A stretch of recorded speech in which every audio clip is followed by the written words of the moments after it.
is Senator Hawley. Thank you, Mr. Chairman. Thanks to the witnesses for being here. I want to talk about the drone strike that has gotten the most recent attention, and rightly so. I'm talking about the strike on August the 29th in Kabul that killed 10 civilians, including 7 children, and the process leading up to that strike.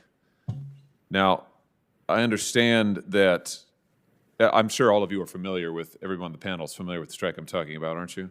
And you're familiar with the New York Times reporting as early as the day after, on August the 30th, that indicated that, in fact, it was innocent civilians who were killed, including the 7 children. The military denied this for some weeks, but it turns out now that the Times reporting was entirely correct. I want to try and get a sense of how it was we got to this position, how we could have a strike of this magnitude and the military deny it, DOD, the Biden administration, deny it for weeks, when it turns out these innocent civilians were killed. Let me just ask you, Mr. Sales, and you can tell me if you're not the right person to address this question to, but I understand that, you know, sometimes in the fog of war, mistakes are made. What interests me is that the spokesperson at DOD, John Kirby, admitted that there was a significant breakdown in process. Those are his words, breakdown in process, that led to this drone strike that killed these innocent civilians. And yet there's been no discipline or accountability whatsoever for anybody involved in the process. Is that typical? I mean, is it typical to have a breakdown in process of this magnitude and no remedial action be taken? Do you know? Senator, I'm probably going to have to defer to the general on that one. General? I do not know the details. A lot of that operation was classified. In these hearings, and in my, I'm not on the inside with classified information anymore in my current retired position. What I can tell you is that the people who were on the scope and looking at the events, I think actually did believe that this vehicle was about to cause greater harm, was laden with explosive, and was about to cause much greater harm that they were frantic to try to prevent. And the mistakes that were made, I cannot characterize.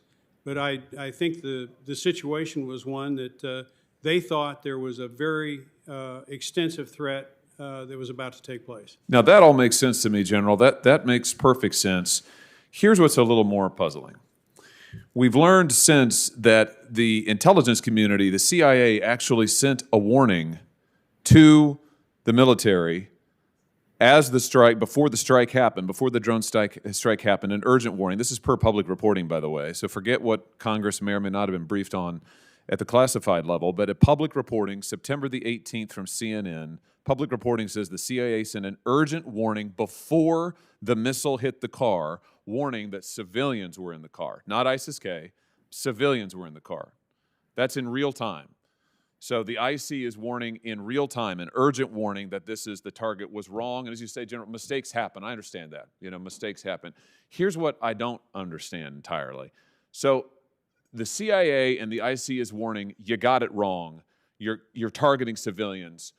They ended up killing civilians. And I also understand that once you've launched that missile, there's no place to dump it off because it was in Kabul. It's a heavily populated area. Where are you going to dump it off? Where are you going to divert it to? I mean, you can't divert it anywhere, right? So civilians are killed. However, the next day, after the IC warning, after the death of the civilians, the next day, General Frank McKenzie, commander of U.S. Central Command, goes out and says that the strike had dealt ISIS-K a crushing blow.